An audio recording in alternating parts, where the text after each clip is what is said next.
listening to LSU Daily with Matt Musso, your home for all things LSU sports.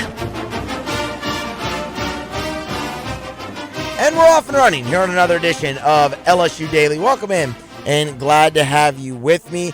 LSU, Florida, 2:30 Central in the Swamp on Saturday. We continue to count you down. Both coaches, Brian Kelly and Billy Napier, meet on the SEC Coaches Teleconference Wednesday. Both have things to say about their quarterbacks. We'll pass those along, give some perspective as well. And, of course, LSU hoops in Little Apple, Manhattan, to face Kansas State here on Thursday night. We gave you a bit of a brief thumbnail preview. We'll let you hear from Matt McMahon today and his thoughts on the Tigers' first real test, this time on the road against Kansas State. So buckle in, subscribe, share, like, very important and very appreciated.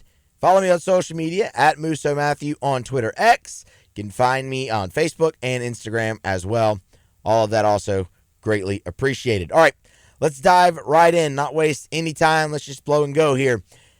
Brian Kelly, we'll start there on the SEC Coaches Teleconference Wednesday morning in his normal 10 a.m. spot. Got asked a lot about Garrett Nussmeier. And look, a lot of the focus to this point in the week has been on LSU's defense and their inability to stop the run, especially a running quarterback. And oddly enough, Billy Napier was asked about that. We'll get to that here momentarily. But for Wednesday morning, the focus very much shifted to Garrett Nussmeier and the struggles that he has had over the last 6 quarters of play, the second half against A&M, and, of course, the entire game against Alabama, although LSU's entire team struggled the entire game against Alabama. That's how you end up with that type of score with teams that are thought to be much more, closely matched. But we're not here to rehash all of that. The first question to Brian Kelly about Nussmeier on the teleconference dealt with the potential for a change at quarterback. Here's how the interaction went. With Garrett Nussmeier lately, the interceptions and turnovers, is there any consideration being made to a quarterback change? No, absolutely none. He gives us the best chance to be successful. And, that's kind of where we're at relative to first or second. We have to do a better job for him. He's got to do a better job. And we believe in him. And we believe that as we continue to grow in the first year of a starter, that he gives us the best chance to be successful. Absolutely the correct answer by Brian Kelly. Absolutely the expected answer for when you ask the question. But you asked the question anyway to get him on record that they're not considering a quarterback change in the least. And he's right. Garrett Nussmeier gives you the best chance to win.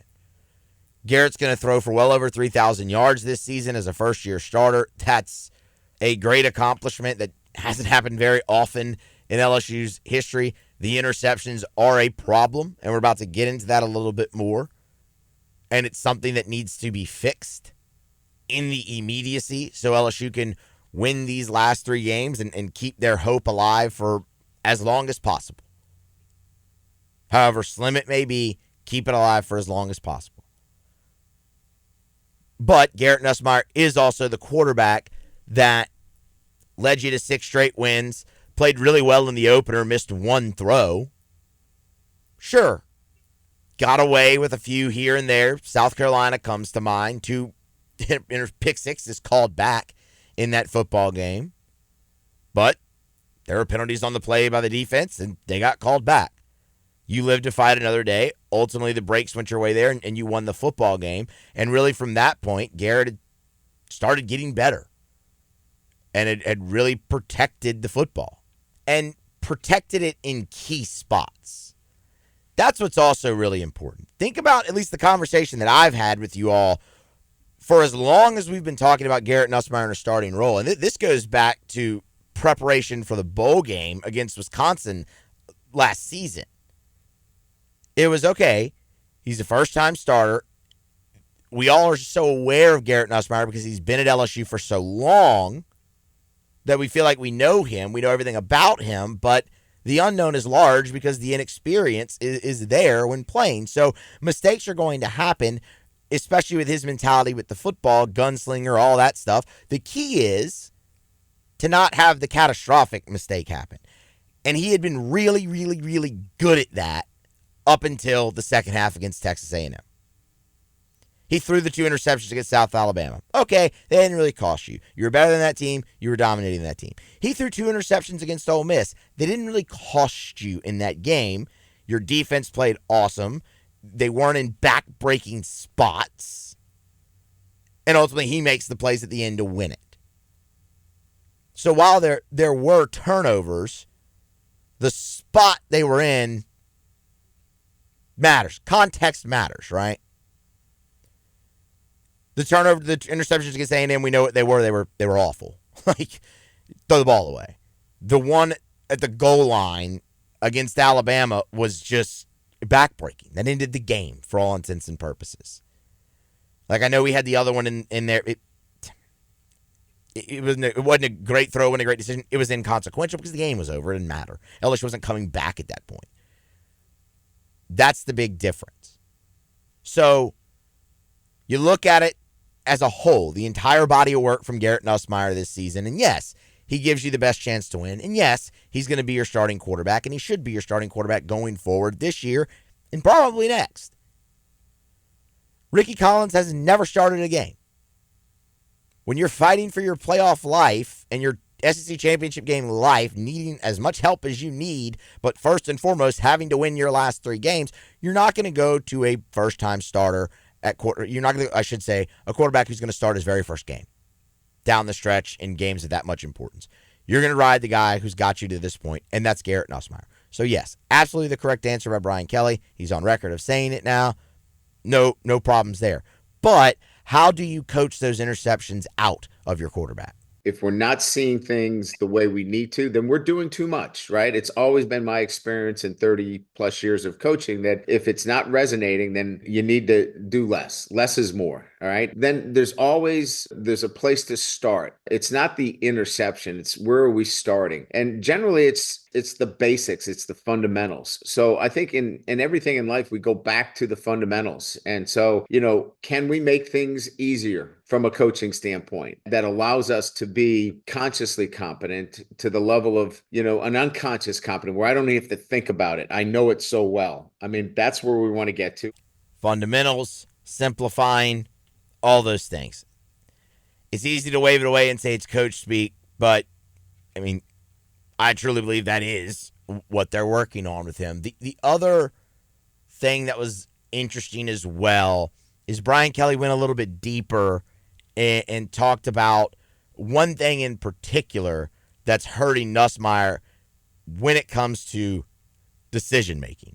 The mechanics are certainly part of it. We had a similar situation with Jaden last year earlier in the season where the footwork needed to be better to allow the ball to get out on time and to really, your footwork sometimes forces you in the right decisions. It forces you to be where you need to be at the right time and the right moment. Garrett would tell you that that's probably the number one thing he hears from me the most. And we continue to work on those little things mechanically. And then, obviously, getting through his progression. Can confirm that Garrett Nussmeier would tell you that's the thing he hears most from Brian Kelly. In fact, Garrett Nussmeier talked about needing to improve his footwork in the pocket back in late October. This was from player media availability on October the 22nd. Garrett Nussmeier on his footwork. Footwork's something that I've been working on personally for a long time. As a quarterback, you have kind of your way of doing things in a footwork standpoint, But, I've had to work through different things and try and get mine corrected and work with Coach Sloan on that and Coach Kelly as well and just, tie my feet to the reads and things like that. So, yeah, I definitely think you can tell. Maybe it's off on a play and I miss something a certain way, things like that. I think there's probably a correlation there whenever I watch tape on my own and go through things. He echoed the same thing that Brian Kelly said about your feet tying you to the read, getting you into the right decision.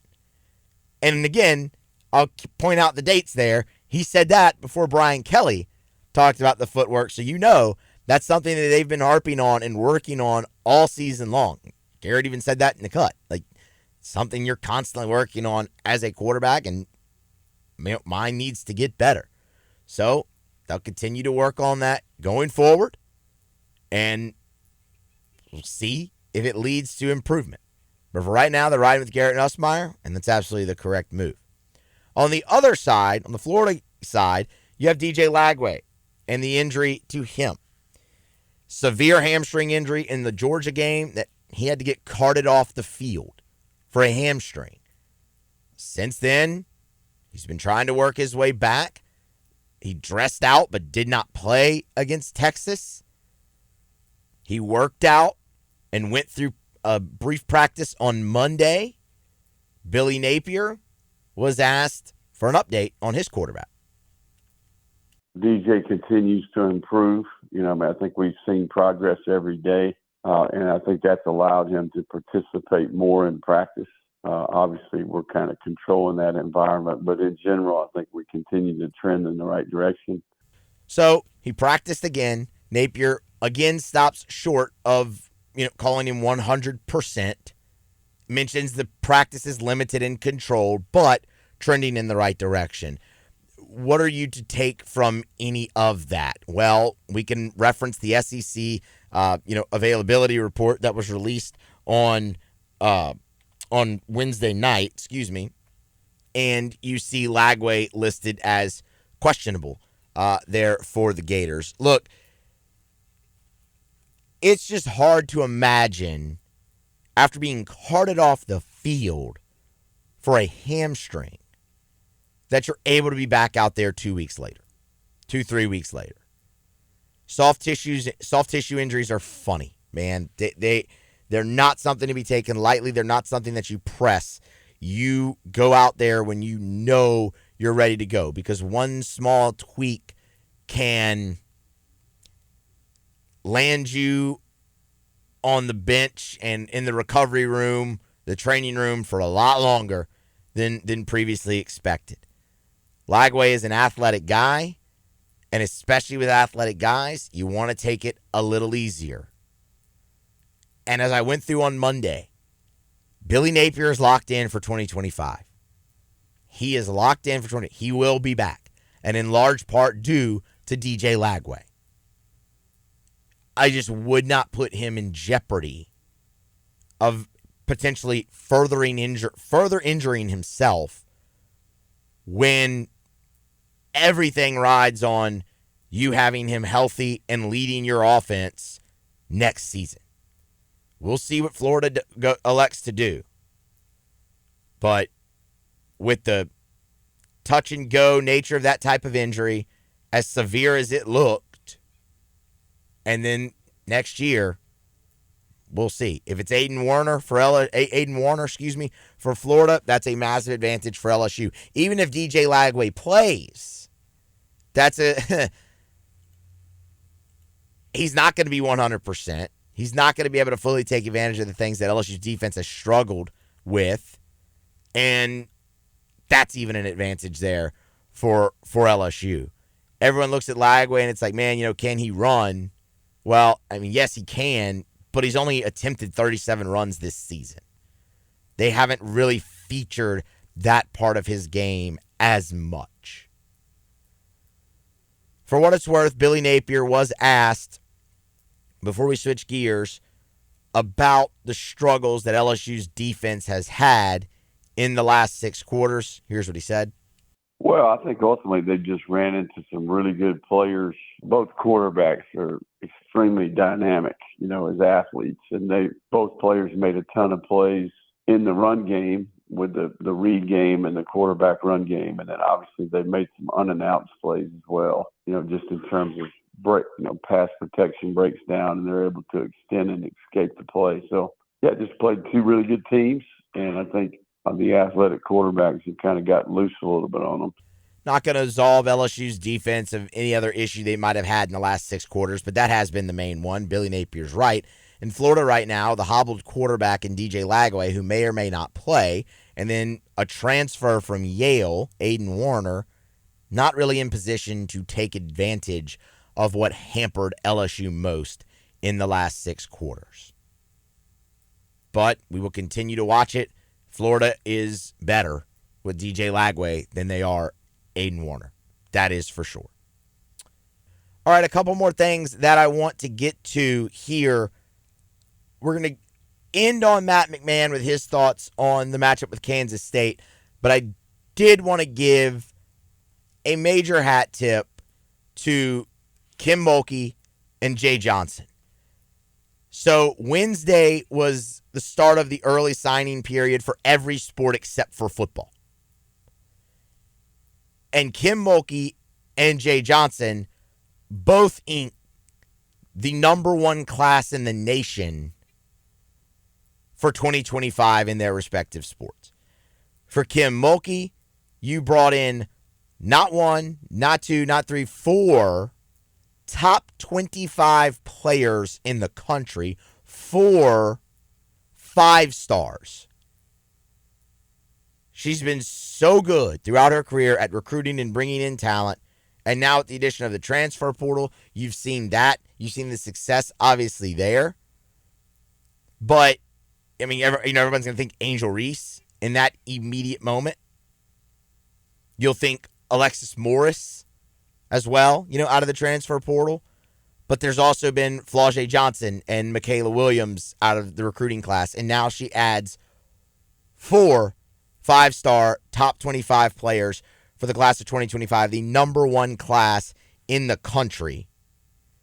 Just further building on what she's done. And what she's done at LSU has already been remarkable. 1 national championship. That was in year 2. Elite 8 appearance a season ago. And they're off to a 3-0 start already here in 2024, ranked 7th in the country. They're not going anywhere. They're only getting stronger. And Kim Mulkey will only keep winning and hopefully hanging more banners as her time continues at LSU. So the future only brighter is the point there with LSU women's hoops. On the baseball diamond, Jay Johnson does it again. This is what this man does. He's tireless. You've been paying attention on Twitter the last, 3-4 months. A week hasn't gone by without at least one of his little walking tiger emojis signaling a recruit. A lot of the time it's been 2. Not just for the class of 25, but he's already building 26 and 27. Number one class for LSU. Baseball America has them slated right there. Perfect Game has them slated right there. So it's multiple publications. And I'll be honest, I haven't dove super deep into that baseball class yet. I normally really don't do that until draft time because that's what you're looking at. You're always watching guys, that can go early out of high school in the Major League Draft and not make it to campus. We're very familiar with that process here.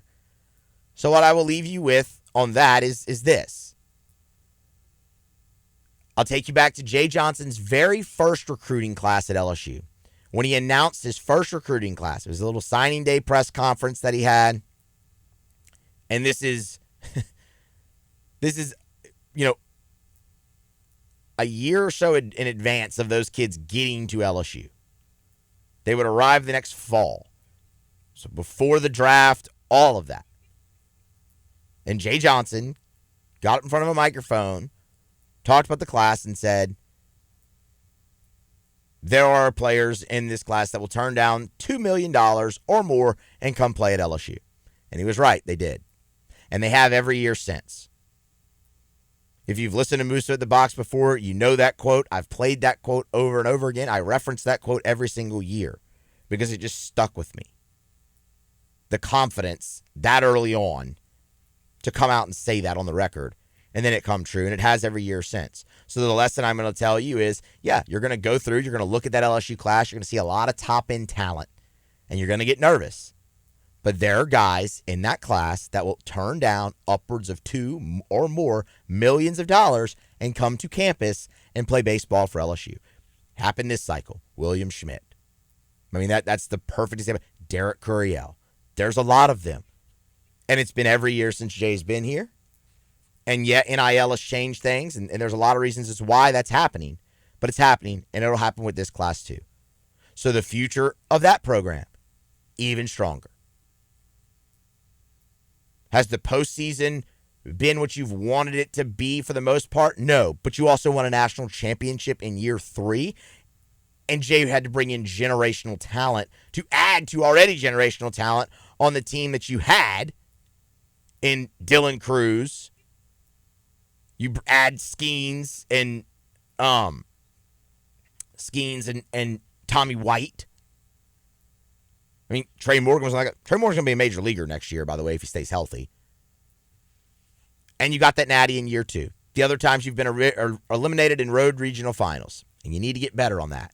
This class helps. They look real good right now through fall practice. And what you should be able to do, even in a transfer portal era, and guys will leave and guys will come in, and that will happen, and you're going to have one and dones. But what you open yourself up to now is having that good mix coming in 2025-26, where you'll have some young stars, some veteran stars, guys like Milam, Brown, that crop, be juniors there. Your freshmen this year, who a lot of them are going to get playing time, sophomores, then you bring in a number 1 class. The future looks really bright for Jay Johnson and LSU baseball, unsurprisingly. Matt McMahon on signing day Wednesday inks what in some services, depending on where you look, is a top 5 class. Future bright there. And their big test is Thursday night at 8 p.m. up in Manhattan, Kansas, to face the Wildcats. Here was Matt McMahon on those Kansas State Wildcats. They're playing really unselfishly on the offensive end of the floor, 20 assists a game. They're shooting it exceptionally well from 3, where we've been really strong defending the 3 through 2 games. That will certainly be put to the test there. On the defensive side of the ball, great schemes, very unique coverages. It's disruptive. They're forcing 16 turnovers a game there. The rim protection has been fantastic. So really talented team and a great opportunity. It'll be a phenomenal environment, sold out crowd. So looking forward to the trip to Manhattan. He touched on a lot of the things that we touched on there, Wednesday when we kind of dove deep into the ballgame. Veteran team for Kansas State, good size, good around the boards. You'll see a lot of great guard play. He talked about them being strong shooting the 3, but LSU being strong so far defending the 3. LSU's been really good at forcing turnovers, all those things. I'll tell you, I really want to look at the rebounding battle as well. This is going to be the first test for both teams, really going up against somebody that can match them in that, in that phase of the game. So we'll keep a close eye on that battle tonight as LSU faces Kansas State at 8 p.m. Central up in the Little Apple. All right, that's going to wrap it up here for today. Be sure to like, subscribe, share, follow me on social media. As always, be here next time for more on LSU Daily.